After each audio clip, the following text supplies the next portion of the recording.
Hi everyone. Thank you so much for attending. This is the launch of the Office of Diversity and Inclusion's speaker series, and so we're really excited to have our guests speak this afternoon.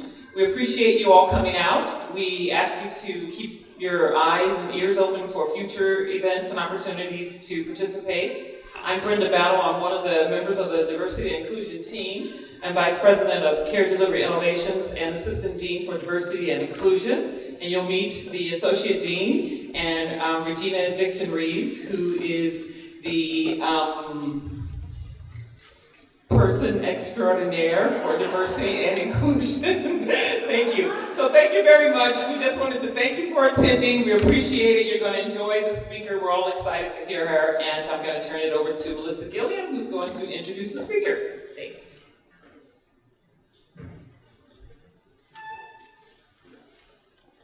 So good afternoon.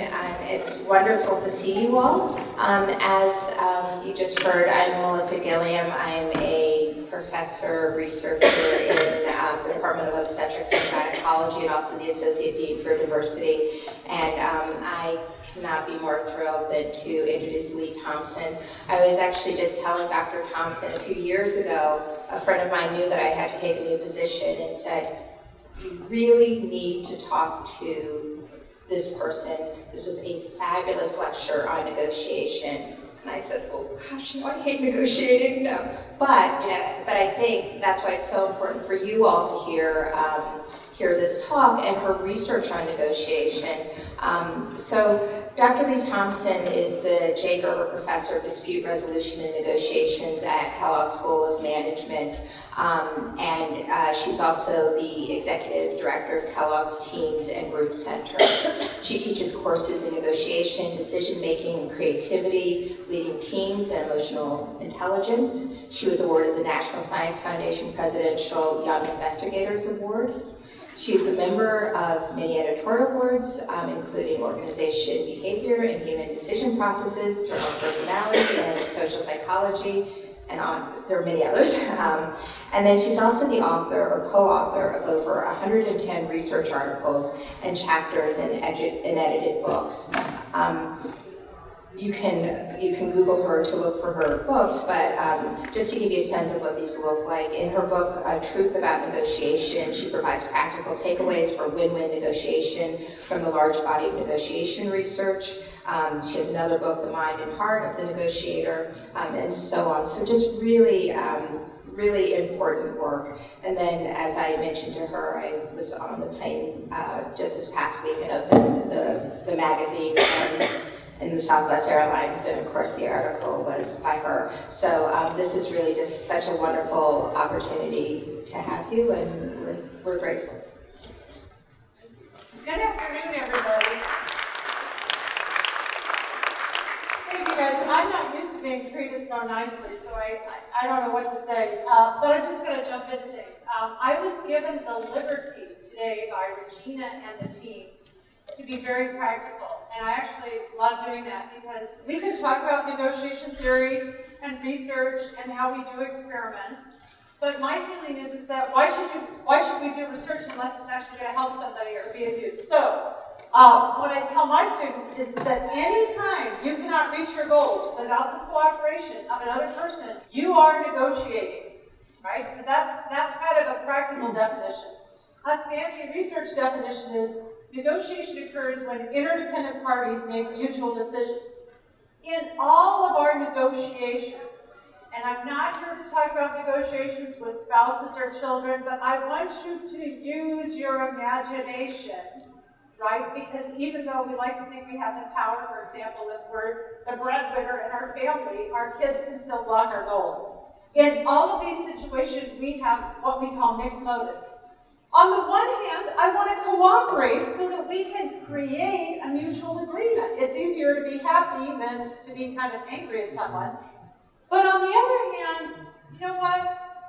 The other person isn't necessarily looking after my interests, so I might need to be able to claim what I think is mine. So we're going to be balancing these two desires. I want to cooperate, but then at the same time, I need to kind of look after myself as well. Now, In negotiation, we call this first task, I'm going to start on the right, move toward the left. One question is, how do we create value? How do we make the pie bigger? Some people call this win-win negotiation, where the whole is greater than the sum of the parts. Maybe we can make beautiful music together. But you know what? Once we make the pie bigger, how big of a slice am I going to get, and how big a slice are you going to get? And maybe I'm going to make arguments that I'm entitled to more or less. So let's kind of jump into it. I'm going to start with the most straightforward part, because this is what people always ask me about. They say, Leigh, I'm about to buy a house. Leigh, I'm about to buy a car. I'm about to negotiate my employment. I'm going into this negotiation. Help me get what I want. So the very first question I ask my student, my client, my buddy, my colleague is a strange question. I ask them, what are you going to do if you don't buy this house? What are you going to do if they don't pay you the salary you think you deserve? And in case you're thinking, you know what, this isn't my world, I don't really care, I don't even own a car, you might say. I don't like car negotiations either, but I do a lot of negotiations concerning, for example, authorship.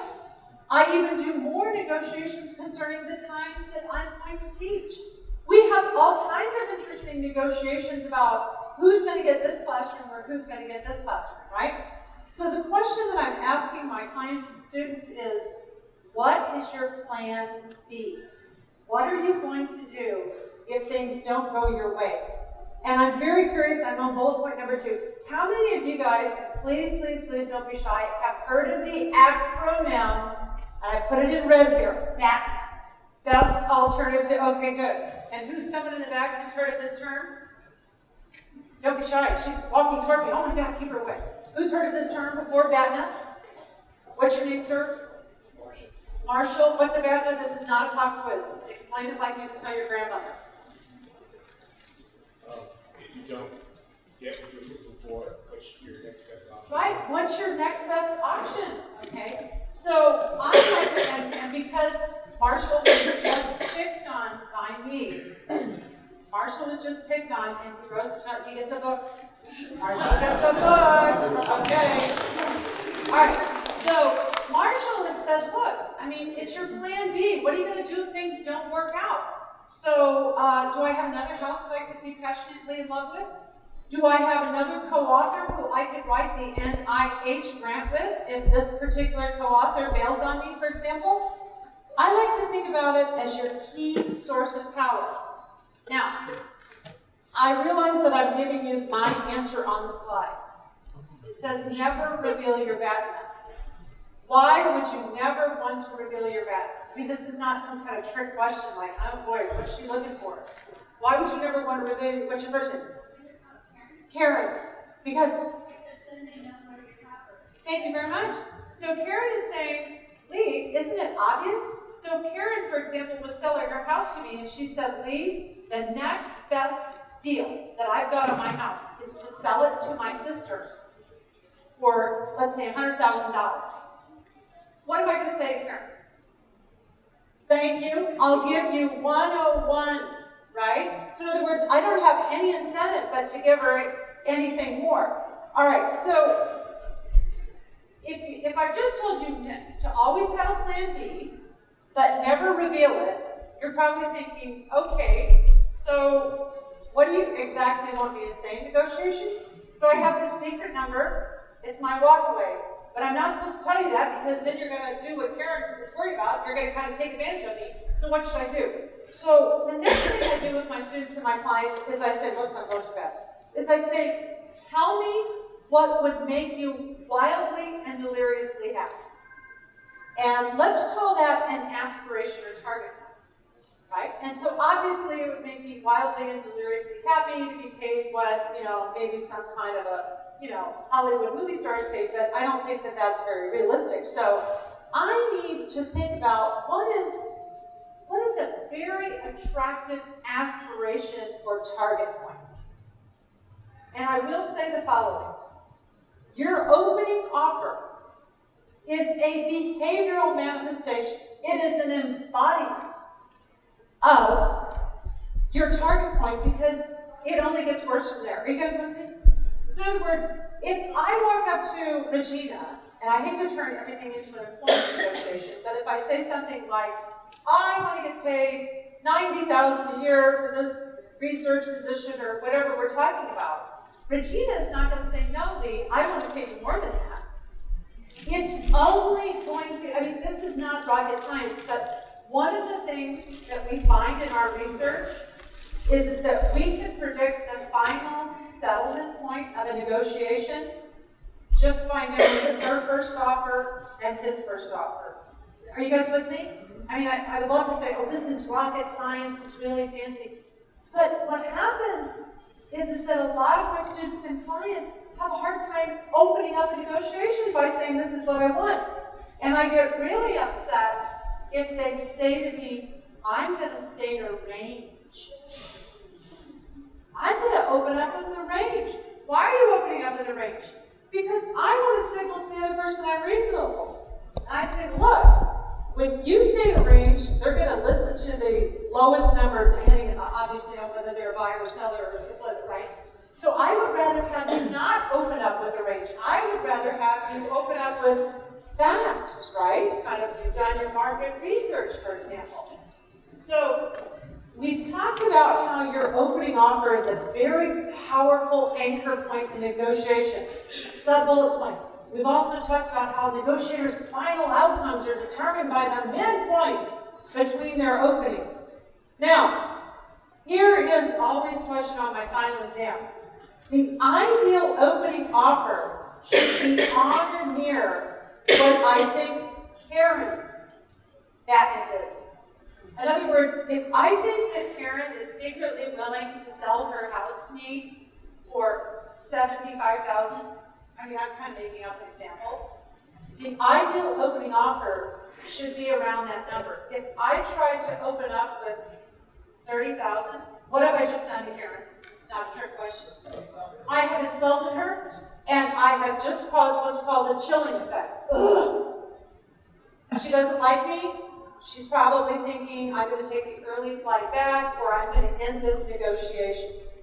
So, let's talk a little bit about some myths of negotiation. How many of you have been told by someone in your life who you probably love and admire to never open first, to let the other party open first? I know everybody's afraid to raise their hand. I'm going to walk towards you and demand more information. Okay, who else? Who was told that over here? Okay, what's your first name? Nicole. Okay, so Nicole, you have been given advice that most of my clients and students have been given. Don't open first. So one of the things that we looked at in our research is there any scientific evidence to back up? Never open first. And what we found in our research is that it's actually the opposite. The negotiator who puts the first proposal on the table in the conversation has an advantage. However, if you're not prepared, it will completely backfire. So in other words, if I don't know anything about your business, I don't know anything about what your alternatives are, what your patent is, I probably will be an advantage. But if I have done a reasonable amount of research, I'm in a better position if I open first. Now, what do you do if the other party beats you to it and they open first? What I tell my students and clients is, as long as you have prepared your opening offer, you can thank them for starting the negotiations, and then immediately counter offer. I strongly recommend that you don't do this in what I call a positional fashion. Rather, do it in an interest-based fashion. I'm going to read kind of something that sounds reasonable. Thank you for sharing your ideas with me on this. I've also spent some time preparing a set of terms that would work for me. I'm going to tell you right now that what you're saying is dramatically different from what I'm going to suggest. But in the spirit of recognizing the value of your time, I'd like to put my ideas on the table and let's begin a discussion, right? In other words, you're saying, I hear what you're offering me, here's what I'd like to propose. Now let's roll up our sleeves and start a discussion. So I'm going to go back one slide. So the main things we've talked about so far is that you have a secret walk away. It's your plan B, and you never reveal that. But you walk into a negotiation having set your sight on a star, right, on a target point that would make you very happy. You want to make sure that the other party hears you. Most of my students are saying to me, Leigh, I think I get that, but what's this business about win-win negotiation? What does that really mean? So let's talk about how do we create value. And I want to talk about the importance of separating positions from interests. And you might be wondering, why is she showing us a picture of oranges? Well, I'm about to tell you a really corny story, but it makes a point. So the corny story is about two sisters who obviously have a loving, long-term blood relationship, but unfortunately they are in a bitter negotiation over a single, juicy orange. And both of them feel very entitled to that orange, and there's only one orange, and one sister is saying, look, you've always got everything you wanted, it's my turn. The other sister is saying, that's actually not true, you have a warped sense of memory, it is my orange, and things are escalating and there's lots of damage happening. Finally, they decide, you know what, let's just cut it exactly in half. We'll use scientific measurement, we'll cut it exactly in half. Fine, fine. One sister takes her half, squeezes the juice, and throws the peel away. The other sister takes her half, carefully zests the skin, right, to make her famous orange scone recipe, and she throws the juice away, and the garbage truck comes and goes. And then they look at each other and say, you only wanted the juice, and I only wanted the peel. But we never had the deeper conversation because we were at the demand, it is my position, I want this orange. So we never found out, oh, you have a bake sale this weekend. Oh, you know, I'm just trying to launch an orange juice business. This is obviously a corny example, but we have negotiation simulations that we use with business people who are used to negotiating hundreds of thousands, sometimes millions of dollars, and they do not see the juice and the rind, and they end up cutting oranges in half. And garbage trucks come and garbage trucks go.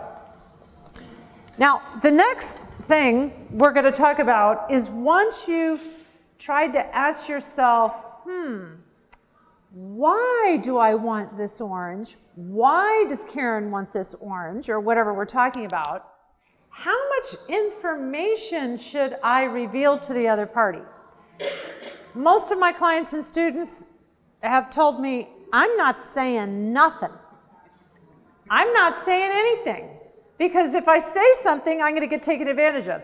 So we decided, we better look at this. And I'm about to show you a bar chart, and I know bar charts are no fun at about 4 o'clock in the afternoon. But what we did is we actually did a study. You don't even have to look at this, I can tell you. We did a study where we coached people who were going into a negotiation to actually reveal information about what they wanted. If they wanted an early, this I think was a job negotiation, if they wanted an earlier starting date, if they wanted research assistant support, if they wanted a particular software program to put in their laboratory, we said, look, just ask for it. We told some people to ask a lot of questions, and then we had a control group, and we said, do whatever you darn well want. And you can kind of see the cascading bars here.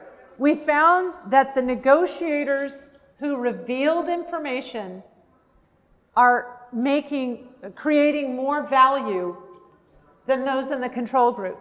Negotiators who are asking questions ended up, if we look here, this is kind of how much win-win did they create on some kind of a scale here.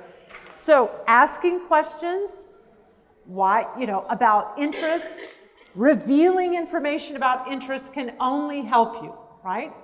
It actually doubles the likelihood, if you ask questions and reveal information, it actually doubles the likelihood that the other party will reciprocate.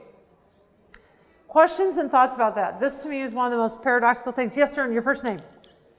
Cameron. Yeah. What's an example of revealing and what's an example of asking a question? Okay, here's an example of revealing. Cameron, what do you do at the university? Teach.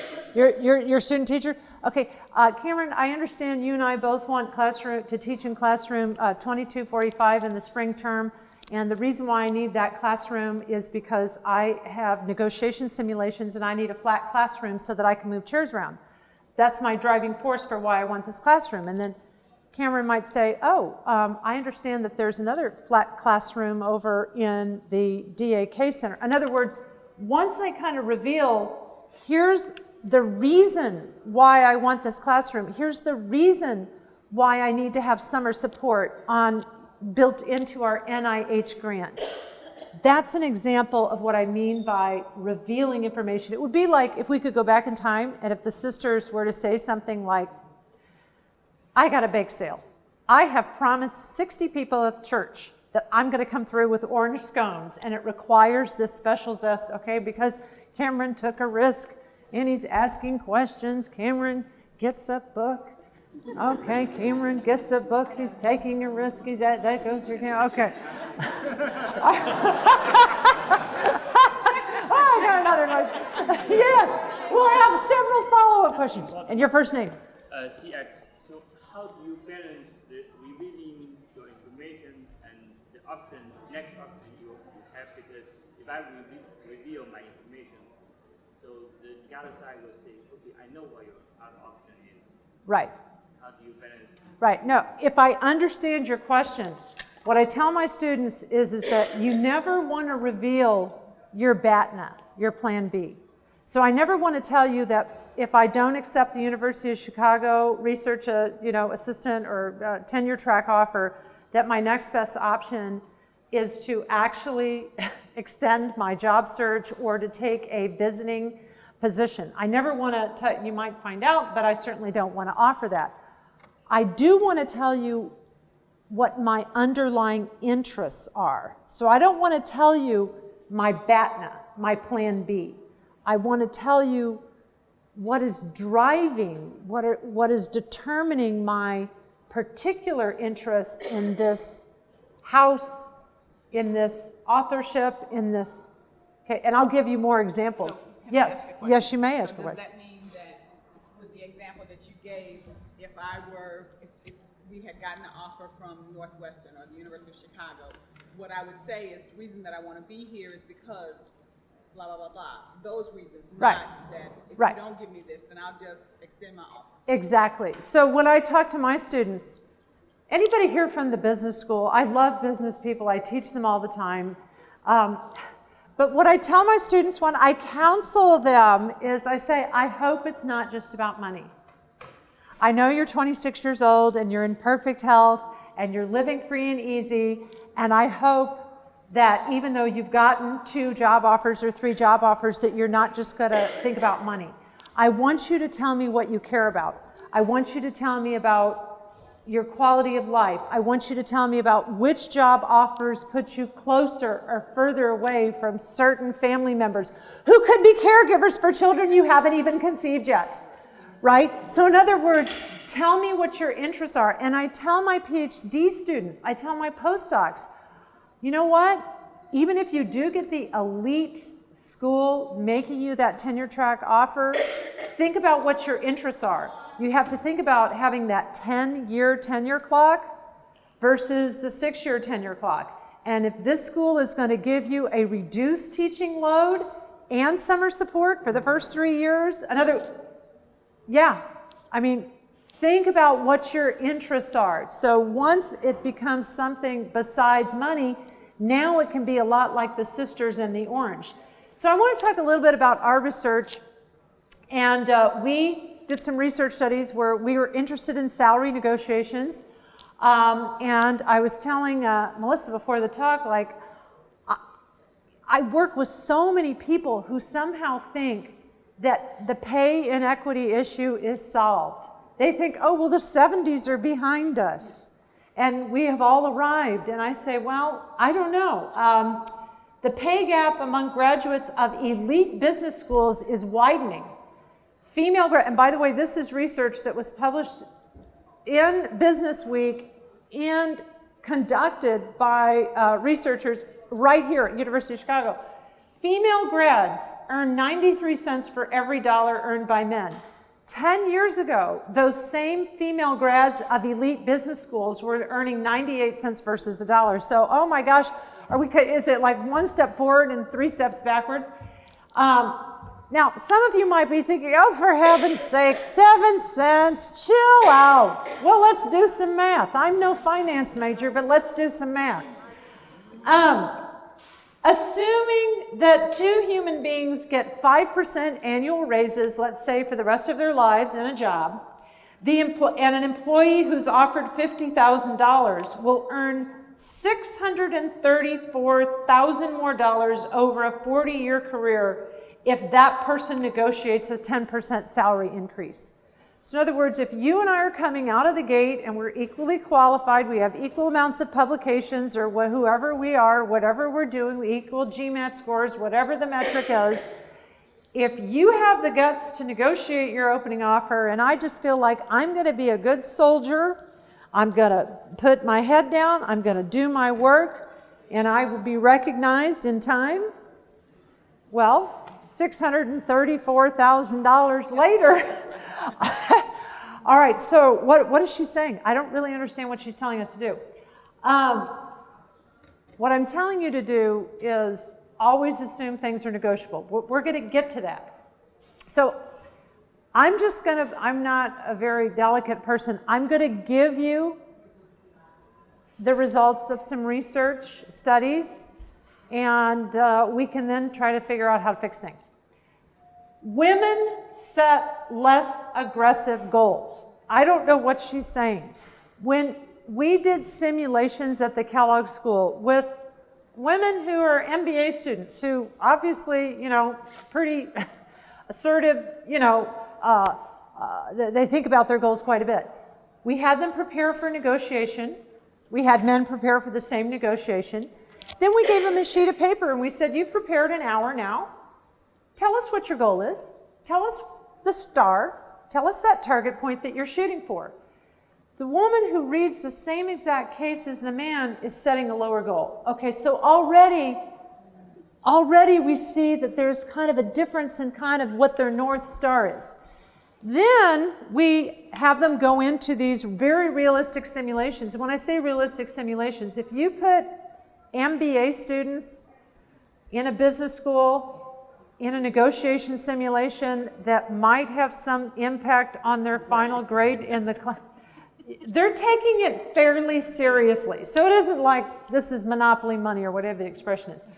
Women don't perform as well in terms of claiming.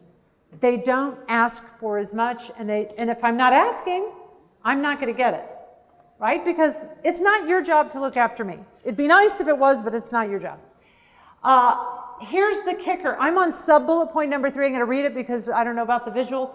Women do not choose to negotiate in situations where men do. And I'm going to tell a story. I have a dear friend at Carnegie who I actually did I did kind of a summer camp for young scholars. I was young at one point in my life. And she said, Leigh, you know what's really interesting? She says, we have male and female RAs, PhD students. They found out that all the male RA students went to the dean's office and negotiated an increase in their summer RA fee. Not a single one of the females went to the dean's office. They thought, well, whatever you're paying me, I suppose that's the right thing to do. So I guess what I'm saying is that is a situation in which no one, it certainly wasn't scripted, but the men took it upon themselves to say, I might as well ask. And the women didn't, all right? So we're going to get back to that. You might be saying, well, what's wrong with these women? Why don't they just buck up and ask? Well, I don't think anything's wrong with them. I actually think that they're reading the tea leaves pretty well. Women believe that if they behave assertively, this will elicit a negative response. What is she really saying? Women believe that if I do go into the dean or chairperson's office or whoever is in charge and I ask to be paid an increase in the RA pay, it ain't going to be looked on very well. Well, there's some truth in that. I understand that this is depressing. We're going to try to figure out how to fix it. Women who ask are not perceived as positively as compared to men who ask. So before we say, what is wrong with these women? Why don't they just pull themselves up and go in and talk to that dean? Well, you know what? They're not perceived as positively when they do.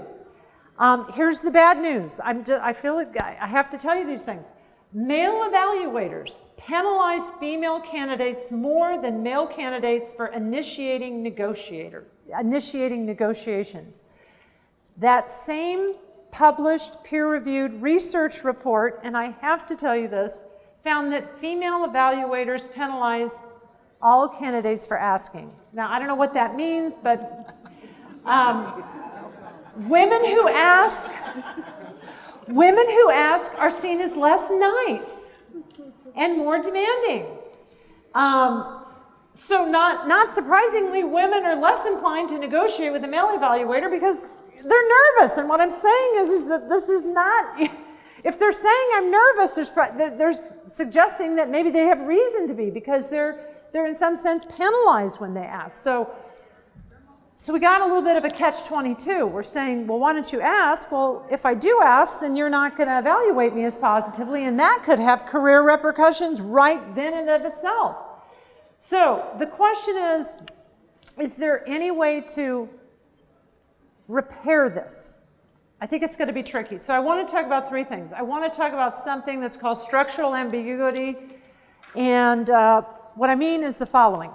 If I told you that everyone in this little auditorium has to find it in themselves to go into a car dealership tonight and negotiate, could you do it? Even if you don't want a car, just say, could you do it? Okay, yeah. Okay, and why are you saying I could do that? Just out of curiosity, if I said your homework assignment is to go into the dealership, start negotiating a car, why are you saying you could do that? Yeah. You need a new car, right? Okay. What I am arguing, and if you had to buy a new house, because let's say you're not homeless, but let's say you've just gotten a fabulous offer in this dream, academic position, could you find it in yourself to negotiate a new house? Or, of course I could. What do you take me for, Leigh? Okay. What is she saying? What point is she driving at? These are what I call highly scripted negotiations. Okay, the minute I walk into a car dealership, I know that what human beings do is negotiate. The minute I'm purchasing a house, I know that human beings negotiate. I think most of what you and I do, given that I'm not buying a house or car very often, I think most of what we do is not a scripted negotiation. So just like those research assistants at Carnegie Mellon, they didn't get some memo in their box saying, can you go to the dean's office tonight and negotiate your pay? It just never occurred to them. So what am I saying? I'm just going to spit it out.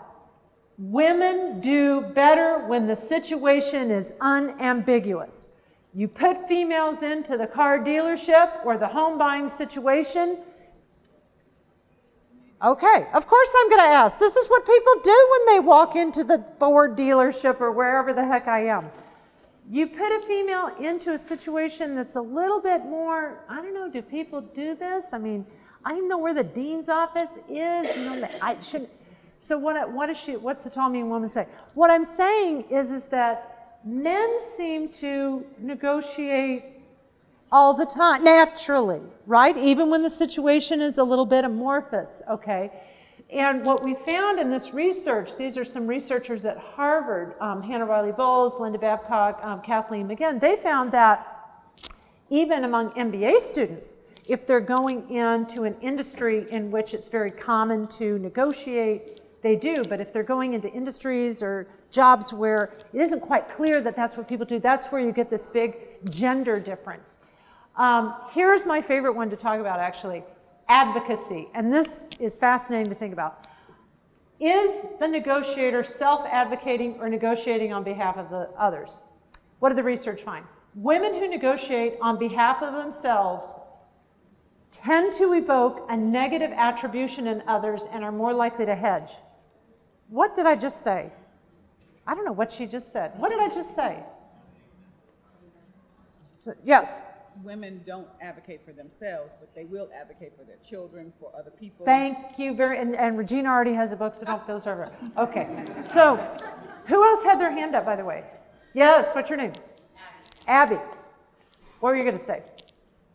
Exactly the same thing. I'm much better at advocating for the poor, underprivileged, or the person who's not speaking English, or Right. than I am for myself. Right, and maybe that explains why there's research indicating that single people create faux spouses when they're negotiating cars.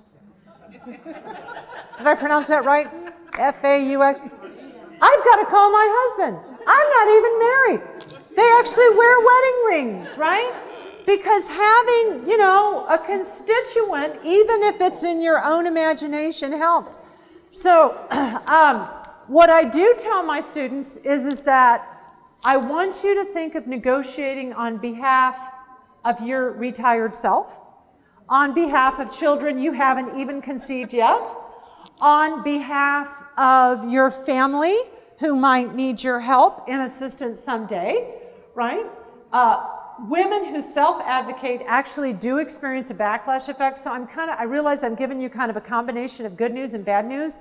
And what I'm here to do today is to basically say that sometimes when we don't negotiate, it's not just because we're fearful and skittish, it's because there's darn good reason that there is some backlash, right? And sometimes it's subliminal, right? There's a research study that put a camera on male and female leaders in a mixed gender group. Male and female leaders in a mixed gender group. And then they put a camera on the audience. There were more, this is supposed to be a negative micro expression, but it goes by really fast in real time. There's more negative micro expressions when the female leader is speaking than when the male leader is speaking. I'm not aware that I'm sneering at someone, but it's happening. And you know what? The speaker is probably thinking, I'm not even aware of it either, but I'm getting a bad vibe. And when I get a bad vibe, I'm thinking, time to stop asking. So one of the things that we've done in our research is we've kind of looked at stereotyping in negotiation, and we've thought, you know what? If negotiation is thought to be something that men can do because, I don't know, somehow it's this agentic thing and you kind of, just like you go into battle and you get what you want, and women aren't supposed to be doing that because somehow we just don't like them as much, let's kind of study that. Okay, just bear with me for a minute, okay? Just bear with me for a minute. So I call this gorilla effect. And what is the gorilla effect?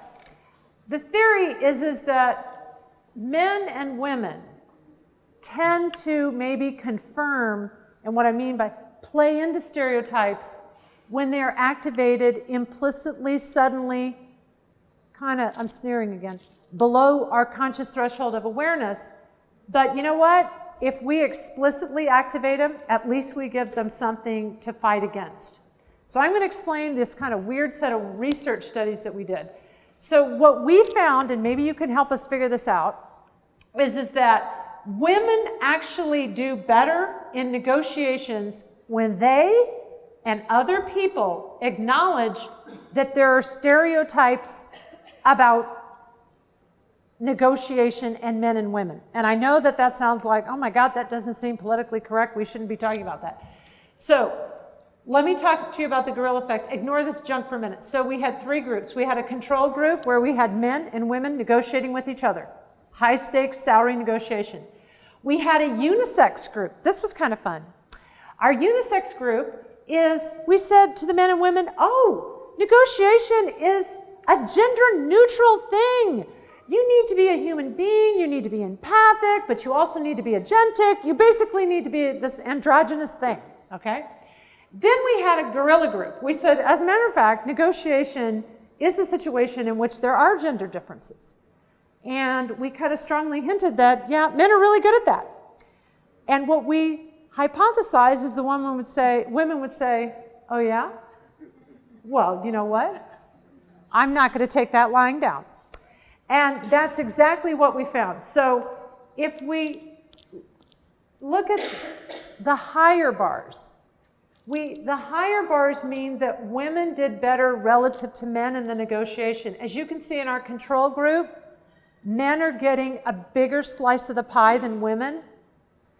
In the unisex group, men are still doing a little bit better than women. But when we told the men and the women that, yeah, we think negotiation is a man's world, the women were saying, well, just watch me. Yes. How do you know that's not men taking pity or sort of sympathizing or being gentler on how can you attribute that to women being more powerful and not men being less aggressive?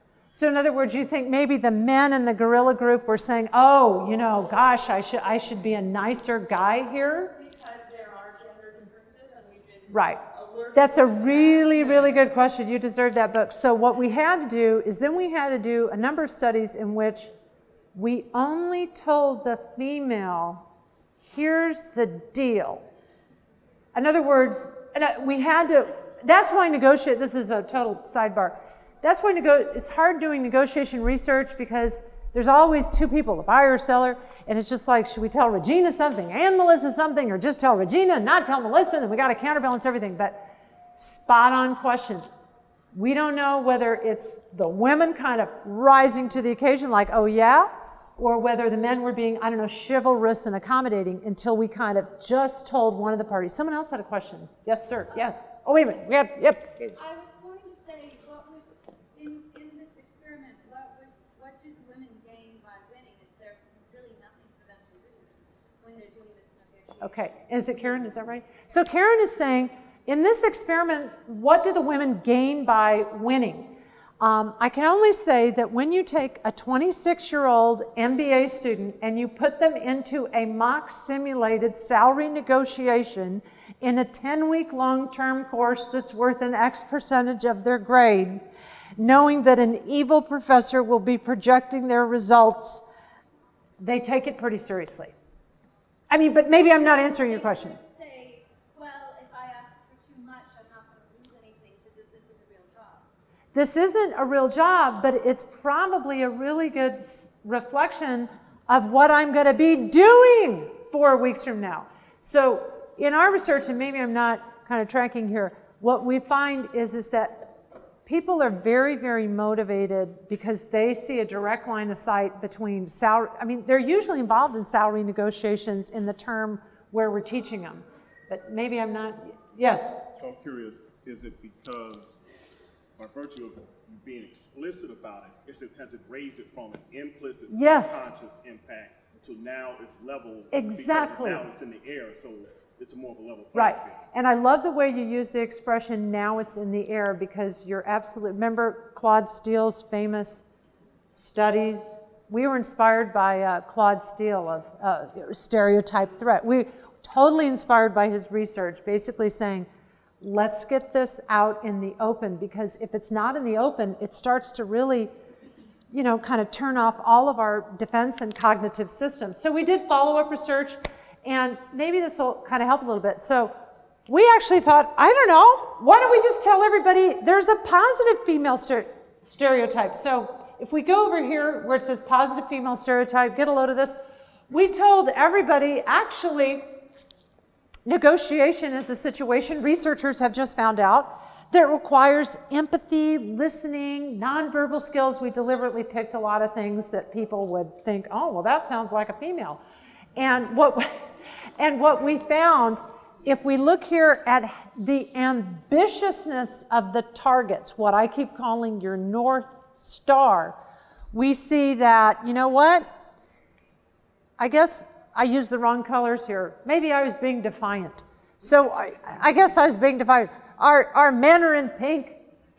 Our women are in this turquoise. And we found that if you tell females that, yeah, negotiation requires empathy and listening and kind of nonverbal skills, well, then they say, well, I'm going to set a high North Star. In our control group, where we didn't say anything, we just said, you're going to get ready for a negotiation. Females don't look at the North Star. So in some sense, what am I saying? I'm saying it's almost better to have women think, well, negotiation is what, it's very consistent with the female stereotype, which I may or may not endorse, by the way.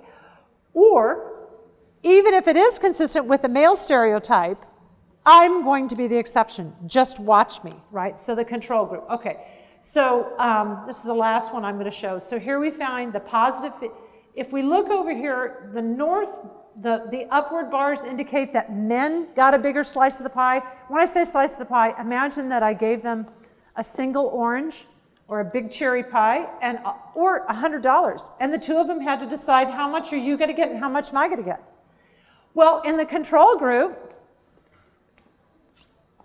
the men are getting the bigger slice. When we told them that, you know what, negotiation really involves, empathy and listening and nonverbal and being, kind of relationally oriented, women are getting a bigger slice. So in some sense,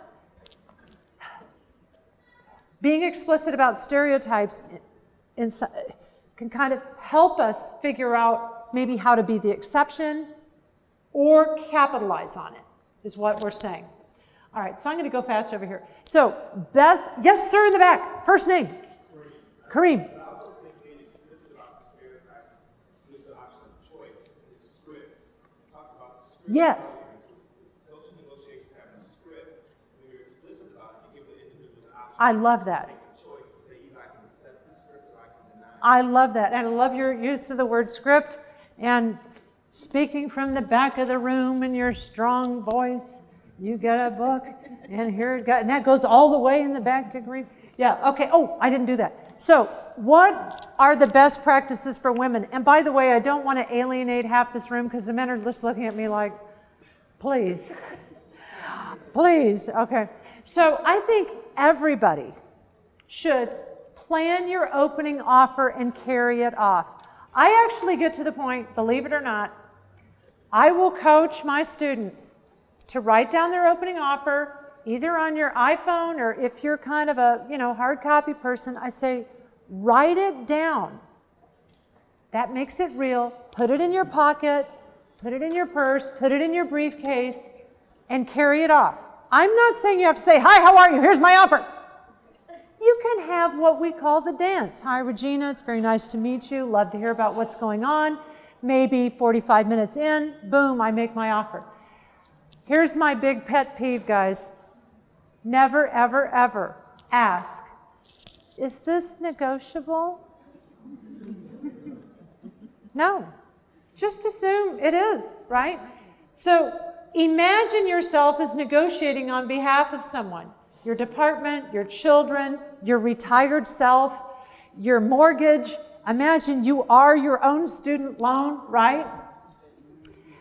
A recent study published just this year found that women who negotiate online for cars get better price quotes than when they do it in person. I don't quite know what the reason is. I think that there could be a couple things. It could be that if I'm online, I can kind of prepare my strategy and it's not in real time. It could be maybe that the person, kind of wants to hook me and get me into the dealership. Yes, ma'am. Can you repeat your question? Yeah, this goes back to what I had in the previous examples you were showing. Yes. How does the identity of the person you're negotiating with affect the outcome? Like if you have big age gaps or big gender. Okay, and your first name? Irene. Irene is asking, what happens in situations where there's a difference between identity and demography of who you're negotiating with? Like, what if you're negotiating with someone who's not only of a different gender, but they're of a different, maybe they're Gen, a boomer and you're Gen Y, or they're extremely senior, etc. That's actually a really good question.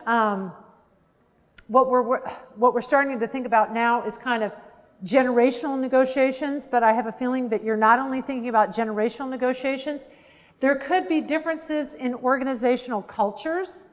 So some companies and organizations come from cultures where they're very relational, they want to get along.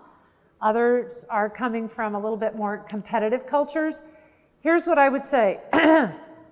Find out how to show respect. We deal a lot with cross-cultural negotiations. There's huge differences there. And what we find is that the US people don't even know that they're insulting the person that they're negotiating with. I start using your first name. I'm shaking your hand wildly. I can't come up with a business card. And I haven't offered you any tea yet. So there's so many ways that you can insult the other party when there are differences. You've got to find out how to show that respect. So I want to talk about my latest research that looks at negotiation and race. And again, I'm filled with bad news and some optimism, and we'll see what we see. Okay. We do know that black professionals negotiate less beneficial agreements than whites. But hey, could be a lot of valid reasons for that. And all of these, as you can see, are published studies.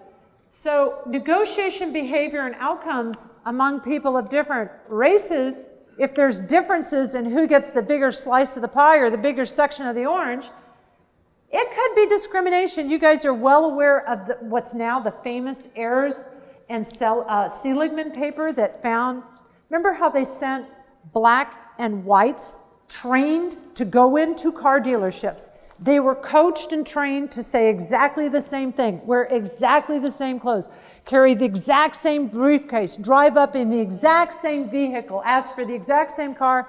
Whites get a better price than blacks. Okay. You know what? That's discrimination right there, because if I've literally said the same script, wearing the same clothes, what else could explain that? There is some suggestion that there's differences in assertiveness, some suggestions that there are probably differences in pay expectations.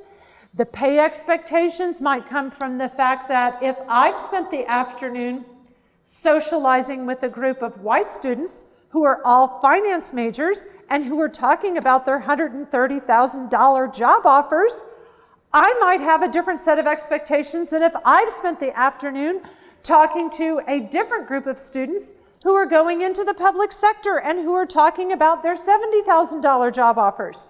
You know what? It could be some kind of network expectational difference. It could be access to different information and norms, right? I didn't get the tip. I didn't get the memo. Someone didn't clue me in. So I want to talk about this first study that we did, and I'm going to talk about my co-authors in a minute, Erica Hall, Evan Applebaum. We did a study, and we wanted to look at black and white professionals. And in this study, we had access to a female population. All of these were professional females at business conferences, and it was a simple survey study. We just said, you know what, you're a professional, you've arrived in some sense. We asked them some honest questions.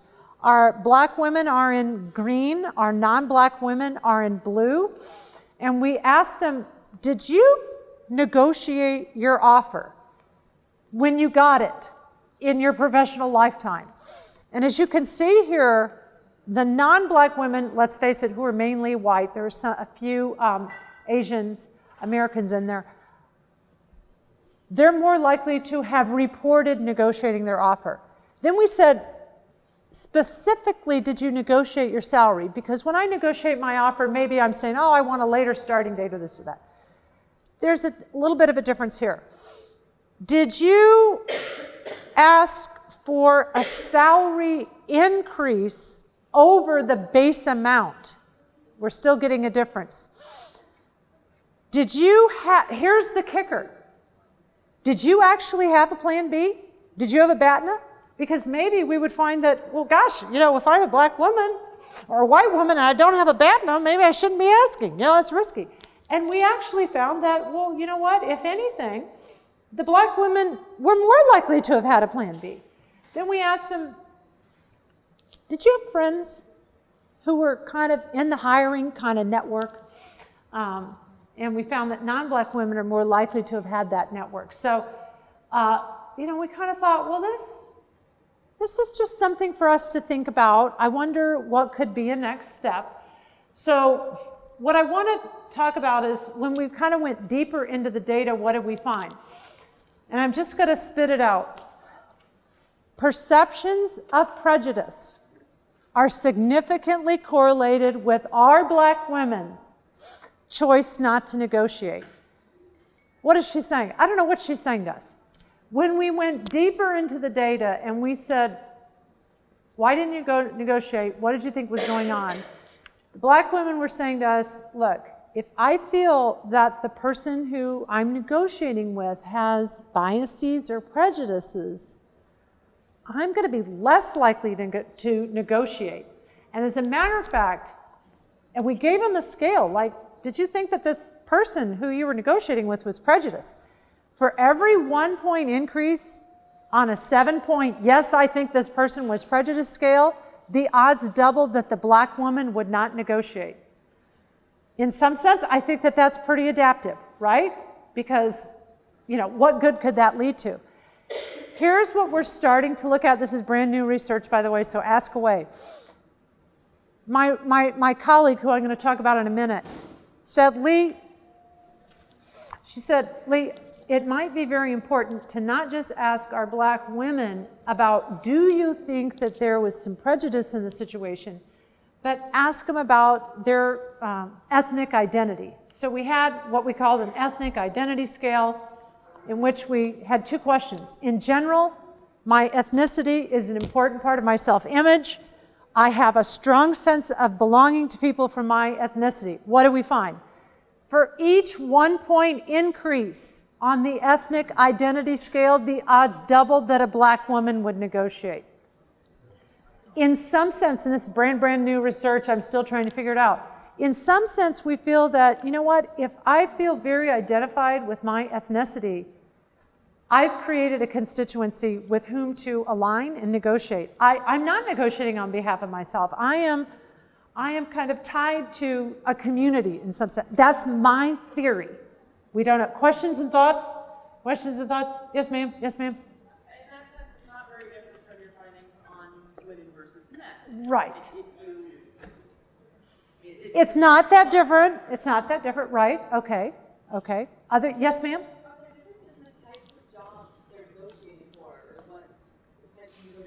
And your first name?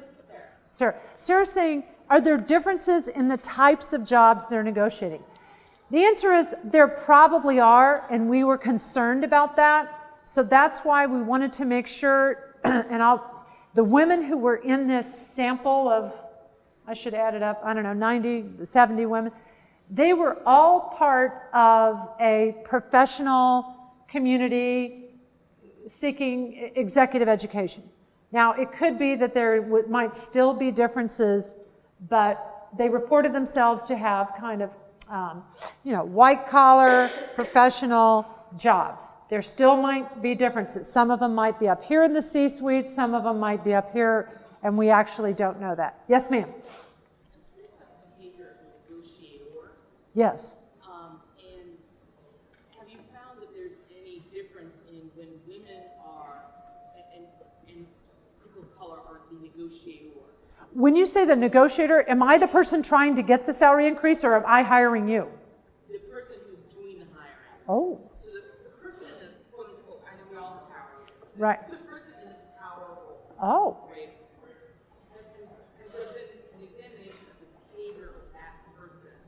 And once, if there's a woman in that role, or a man in that role, or a person of color in that role, or a white person in that role, is there less variance when you are in the power role, regardless of those categories? Right. In terms of your behavior, your flexibility. I'm just a little curious about that. Right. So a woman negotiating with a woman, are the outcomes different than a woman negotiating with a man and a man? Right. And your first name again? Okay, Nicole. Okay, so Nicole has asked a great question. She's saying, and again, this shows you how complex this research is. So we're thinking about the ethnicity and gender of the person who wants the salary increase, but Nicole is saying, what about the person who's sitting behind the desk who is either going to be in the position of giving this salary increase or not? So she calls that the negotiator, so to speak. And now you can imagine we can vary a lot of things. The previous slides showed that, at least when we did the studies of males and females, women had darn good reason to be concerned about acting agentically when there was a man sitting behind the desk, because when they asked, they were evaluated as, she's not very nice. I'm not sure I like her as much as I might like somebody else. And then there was also some creepy evidence that even when a female was in that position behind the desk, that they also did that. Now, the other part of your question is like, well, What about the race of the person behind the desk? What is that, how does that factor in? The truthful answer is, gosh, I don't know, because we haven't done the perfect control group. But what I'm going to show you right now is our hot off the press research that partly gets at this, partly gets at this. So this is my collaborator. This is Erica Hall at the Kellogg School. Ignore this for a minute. Erica's thesis, she came to me and she said, Leigh, we could talk about discrimination. Ayers and Seligman are doing that research. She said, my theory is that when a black professional sits down at the negotiation table, they are thinking about, how is this other person viewing me? Are they prejudiced? Do they think I can bring value to this organization? They're implicitly asking themselves this question. And what Erica said is, she said, look, my perception of my own self-worth in your eyes is going to decrease if I think that you're prejudiced or that I think that you devalue me, okay? So what we did is we gained entry to a professional conference with, and we had white people, black people, we had men, we had women, we had 29 of these, and da-bing, da-bang, da-bang. And all of these people made over $50,000 a year. They're all attending the same professional conference. They all, so in other words, that's about as close as we could get it. And what we did, and this is a very kind of contrived situation, you're going to bear with me, is we said, look, would you mind doing a little bit of a role play? And the setting is a job scenario, and we want you to imagine that your name is Mike. I know it's weird. I'm a woman. My name is Mike. Okay, fine, I can go with that. And you are a candidate for a professional sales position, which is not unlike, kind of what I really do in life since I'm a professional. Now, all participants were told, you are the same race as Mike. So if you're black, Mike is black. If you're white, Mike is white. Go for it. And then we told them, here's what happened during the negotiation. Catherine, who is the negotiator for Nicole, who happens to be the big honcho HR manager for, we made up the name of a company, don't worry, I'm going to read all this, HKM Incorporated, it's a big fancy place, meets with her last applicant of the day. She's tired, things are right, okay. When Mike, who's you, walks into the interview, she skims your application before sighing and uttering, all right, let's just get started. Throughout the interview, she seldom looks Mike in the eye, and after just a few paltry questions, Catherine meets Mike's glance to tell him, I'll be in touch in a few days. So she's kind of giving him the brush off. I'll tell you in a few days about any updates on the position.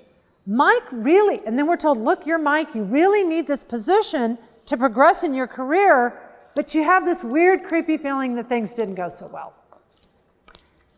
Now, okay, so everybody read that. It's the last interview of the day. She's giving me the brush off.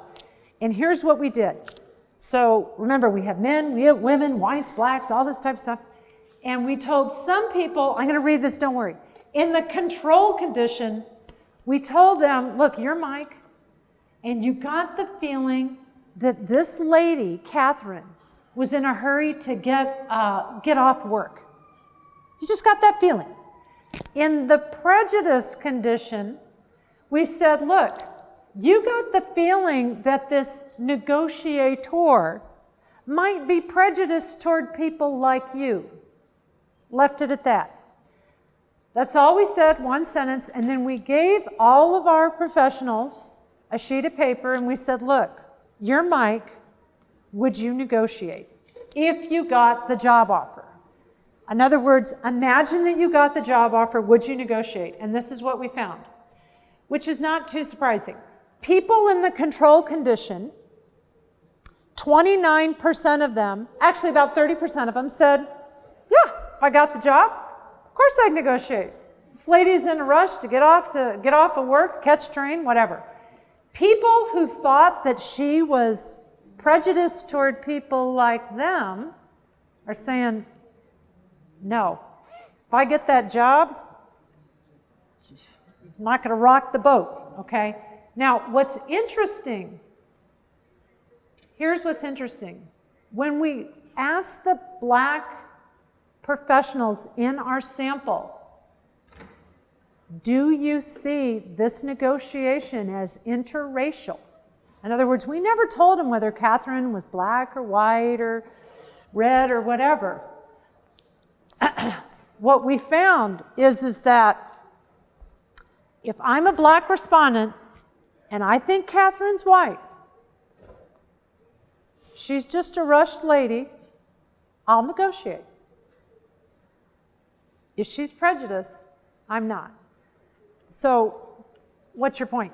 My point is that people are picking up cues all the time about why are you if this interaction is less than perfect, if I feel that it's interracial, and I feel that you might have a problem with a person like me, then I'm going to start shutting down my systems, probably out of self-survival, so to speak.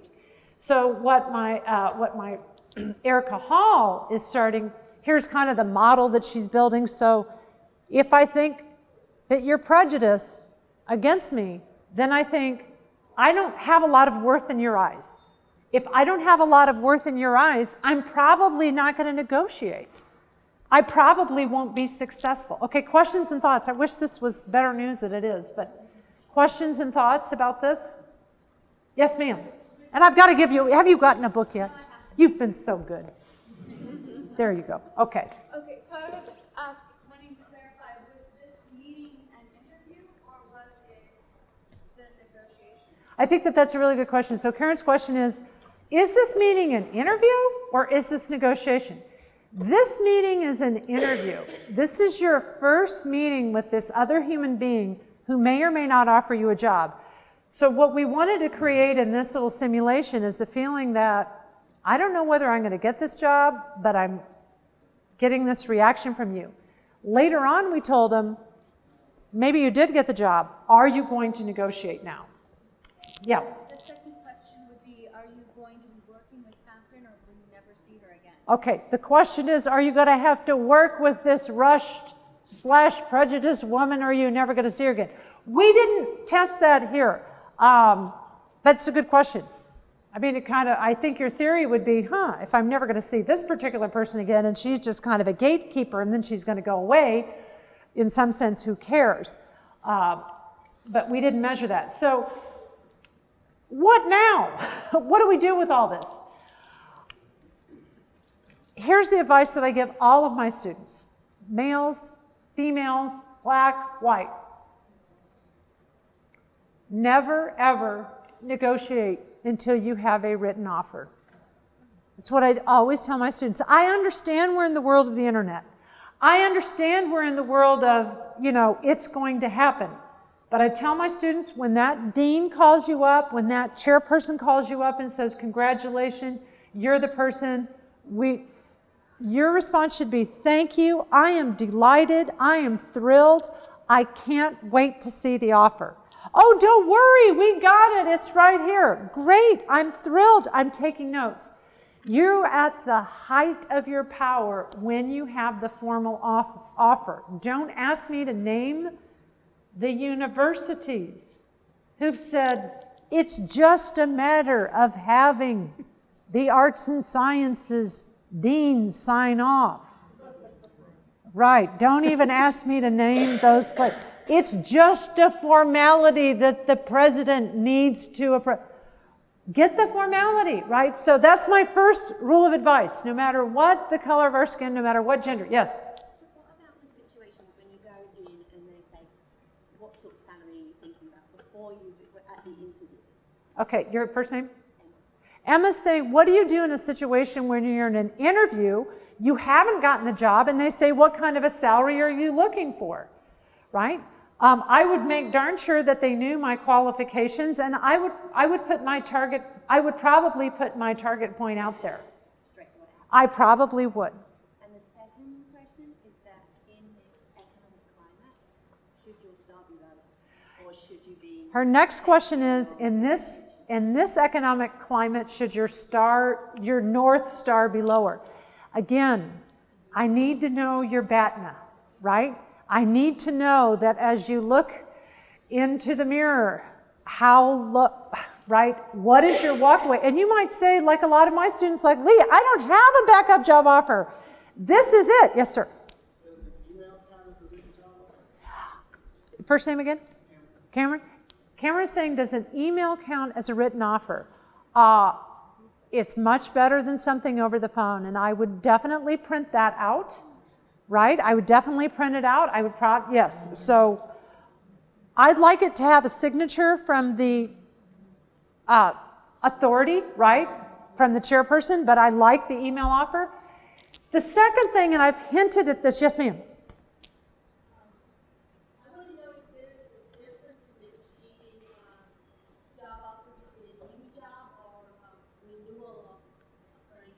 Okay, and your first name? Nifan is saying, is there a difference between negotiating a brand new job versus a renewal? In some sense, I have a story about that coming up. So I will answer that. Think about your interests. Money is important. I want a big salary. I would like to be the person who had the extra $634,000 over the next 40 years. Sign me up for that plan. That sounds really good. But at the end of the day, when I think about it, and I know that you guys are a lot the same, time is really important. So in other words, having summer support, having that RA, having the equipment that you need to conduct your research. I do a lot of negotiating with publishers. Yes, I would like a big royalty. I mean, that's really nice, but you know what? I don't want to have to be in charge of getting all the permissions for the exhibits, if you've ever had to do that. I want someone else to do that. So in other words, I try to think about everything that's going to make me happy. Research your facts. So here's my story. I guess I could tell you this, I have some distance now. So my first job, I did everything wrong. So I got a job offer from, you can look this up if you want, a state university, and I was a good soldier, and I was used to being a poor graduate student, and I took that job, and I'm sitting in my office, being the workaholic self. One of my female colleagues opens the door one night and says, Leigh, do you know you're underpaid? Leigh, do you know you're underpaid? No, I don't know that I'm underpaid because I'm too stupid to look up the information. And so notice that I said I was at a state university. I think you know where I'm going. I found myself in the library because in a state university, salaries are a matter of public information. So I spent quite a few time in the library. I took down everybody's salary in my department. I spliced it by men. I spliced it by women. I spliced it by how many years they'd been there, right? I made all kinds of graphs and charts, right? I looked at my publications. I looked at, the fact that I was bringing in this grant at the time. I made an appointment with the chairperson, came in with my graphs, and said, I would like to share my research with you. I did not come in and say, I'm underpaid, and I'm angry, and I'm mad. I just said, I have questions. Here are my facts. 3 days later, my phone rings. We have just gotten you a raise, and I've gotten the approval of the provost. What's your point, Leigh? My point is that if I hadn't gone to the library, if I hadn't made an appointment with the chairperson, with my little graphs and charts, and most importantly, if my colleague hadn't opened the door and said, you're underpaid, no one is going to open my door and say, let's help you. Okay, so after you research your facts, practice what I call conversational entry points. You don't have to walk in and say, you know what, I'm underpaid and I'm madder than hell about it. I think the opening is, I'm an extremely motivated person. I love this institution. I want to ask some questions. I feel like I bring a lot of value. I have a dear colleague of mine who did a net worth analysis. He basically is saying how much, in his mind, he wanted to add up how much value he brings to the university. And he added up all kinds of things, right? And then he presented that. If necessary, so after you practice your conversational entry points, if necessary, suggest contingencies based on productivity and performance. I don't know what she's talking about. She's using business language again. I think I deserve more pay. I think that I'm very confident I'm going to get that NSF grant in the next 9 months. I'm very confident that my teacher ratings will be of this level because I'm working very hard and I'm doing all kinds of mentorship. If I don't reach that level, then as of this time, then I won't ask for further pay increases. In other words, this is what people do in business all the time. They link, performance to productivity, right? Somehow in academia, we seem to just, depart from that. So if you suggest a contingency based upon your productivity, you're basically saying, I'm really working hard here. Okay, I'm going to kind of stop and pause and ask some more questions. Yes, sir. Yeah. What do you think about a picture on an application? What do you think about a picture? Where did that question come from? I love that. What are you driving at with the picture? No, keep going. I think it's a great question. Well, like today, there's in medicine, there's a national NMRP, the matching program for physicians. And for about 10 or 15 years, there was this big argument of whether it should accompany by pictures or not. And you can identify gender or race. And you'd be surprised how many people wanted to have pictures. And for a while, you couldn't pick a person to interview before they would show the picture. It's a computerized matching. Right. And even someone did a study once where they changed the gender of the patient by using every pronouns and things like that, changed it and did it randomly to certain programs, and to see if there is in matching for interviews, not for final match, for jobs. Mm-hmm. There was very little difference. In fact, there might be a positive difference. Right. For gender. Right. I think it's a very interesting question. The question is, what about should we put our pictures on our resumes? And here's my feeling.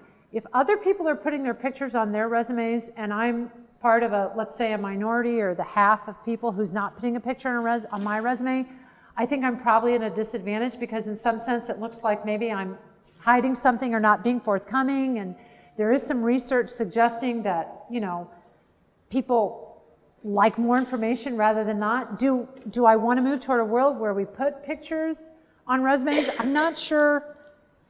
I'm a little bit concerned about that because I think that for the reasons that you're hypothesizing that, wait a minute, are we hiring you because you really do good science or you really do your work really well, or what are we doing here? I understand we want to see the person behind that, so it makes me nervous. So I guess I'm giving me two answers. If everybody else is doing it and it's optional, I think I've got to go in that direction because otherwise I'm worried that it looks like I'm withholding something. Do I want to be the person who advocates that this is what we should do? That makes me a little bit nervous. It's a good question. Yes, sir. When you went to the dean office and showed them research, but at any point you say, by the way, I would like raise, or is that completely implicit? And you just wait for a call? Knowing me, I think I've definitely found the conversational entry point to say, based upon this, I would think I should be earning this amount. Correct me if I'm wrong, language. But, I even remember, I'm up here. I'm with the high performers, right? I'm bringing all kinds of value. I'm excited about, right? So I don't think I left it pretty implicit, but I think I kind of had the entry point being, here's the data, spend some time in the library. Maybe you have a different take on this. Here's my take. Yes? My question is, so how much does exposure to this negotiation theory and these concepts of sort of these differences affect how much people are actually going to negotiate? So I work with medical students and residents, and we don't get any of this really anywhere. And I think part of our mentoring and our helping residents, once they leave academia or they leave their training, how are they going to negotiate their first job? It's completely unknown territory. Unknown territory. And your first name? Leigh. Wei. So Wei, I think what Wei is saying is that, look, I come from the medical school world. We are taking all these business school classes where we're doing all these simulations and videotaping and getting feedback and probably getting a lot better. So here's my feeling. Practicing negotiation makes you much more comfortable with it, right? A lot of people look at me and think, oh, you must be very comfortable negotiating. Well, believe it or not, one of my favorite things is not to go on, I guess, foreign travel and negotiate in bazaars and try to get this shirt for $5. Like, I actually don't feel that good when I do that. I want this merchant to actually, but I'm really good at making sure I get the classrooms that I want to teach in, making sure I get my teaching schedule. Like, I'm really good at kind of being very comfortable thinking about these are the things that determine my day-to-day happiness. So back to your medical students. So my larger point is that I do think the world would be a better place if everybody had negotiation training. And here's a crazy idea. Some of our enlightened corporations will actually invite their clients into the room when they're learning negotiation skills, with the idea being that if we're all in the room, when we're learning about the sisters in the orange, maybe we can create more beautiful music together, because my biggest problem is people are reaching lose-lose agreements all the time. That's my biggest problem, is that I give people the equivalent of the orange problem in a very hidden, businessy way. Nobody comes up with the elegant solution. So I literally spend all of my time. It would be better for the medical students and the medical and the hospitals that they're going into to find the win-win. Someone had a question over here. Yes. So you have figured out your interests, and then the question about you're sort of saying it's not always financial. But I've spoken. Well, thank you. I've spoken to a number of women who will say, and it's particular to the University of Chicago, my kids are in school down the street. I'm able to live in the community. I guess it's okay that I make so much less than my colleague. Oh, okay. So what Melissa is saying is that she's heard a lot of women rationalize. She didn't use that word because she's a delicate communicator and I'm blunt. So in other words, she's heard women say, oh, my kids are down the street. I don't need to be the breadwinner. I can kind of take one for the team. I call it taking one for the team. I've had business people say the same thing. They kind of fizzle during a negotiation and they say, oh, I let the client and the customer dictate everything because I'm really hoping that in the future they'll kind of remember. And I just say, oh, come on, people have short-term memories. So what I tell these women is that, look, if you don't want to, that's perfectly fine, but let's practice a little bit, right? Because I don't think we have to take one for the team. We don't have to rationalize. And I'll be honest, you want to be a role model for your children. You want to be a role model of a person who's just like, look, I know what would make me happy. I'm going to move toward it. Sometimes I don't get my way. Sometimes I do get my way. Sometimes I got the outside of the orange, and that's what matters today. So I think all of us want to be really great role models for our kids, for our students, right? We don't want to send the message like, oh, well, I hope my kids grow up and do something that I'm not doing. Yes, ma'am. Is there any research on what negotiating skills work the best? Say if you negotiate for perspective, what kind of strategies work best? And your first name? Sarah. So Sarah's question is, what kinds of strategies work the best? Strategy number one is to always open up with something that would make you exotically happy. I'm kind of getting nonverbal signals. I should wrap up. Strategy number two, and I'll give you kind of the golden nuggets. There is a direct correlation between I'm going to look like I'm playing tennis, between the number of offers and counter offers that occur in a negotiation. We videotape negotiations. Direct correlation between number of offers and counter offers and how big a win-win do we reach. So if you're not saying anything and people are stalemated, this is probably not going to be a win-win negotiation. So what I tell my students to do is go in with your North Star, invite a counter response, right? have a lot of quid pro quo. It's not kind of a secret, okay, then I'm going to use this strategy, then I'm going to make sure my chair is like 6 inches taller than theirs. It's about finding out, usually negotiations are not just about one issue, price. They're about price, I'm going to use a businessy negotiation, quantity, delivery date, rebates. I've been working with pharmaceutical companies lately. It's just like, there's a lot of stuff going on. What's your rank order of those? What's my rank order? Yes, I want everything for myself, but once we kind of figure out what dimensions we're talking about, then we can trade those off. All right, so what are our marching orders here? Should we try to wrap up? Or? Yes. Okay, all right, so the marching orders is for me to wrap up. I'm certainly happy to take more questions, but I just want to take a minute to thank you guys for coming, supporting the great programs that Regina and Melissa are building. To say that I'm honored to be here is the complete understatement. I'm thrilled out of my mind to be here, and you have a friend at Kellogg. So thank you very much. Thank you. Thank you. So, just to take a second and say we're honored to have you. We have a... Oh. I know. Thank you, Gina, for her compliment. Ooh. Thank you.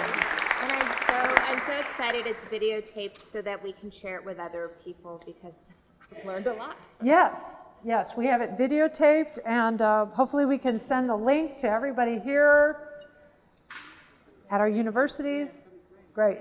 Thank you so much. Thank you.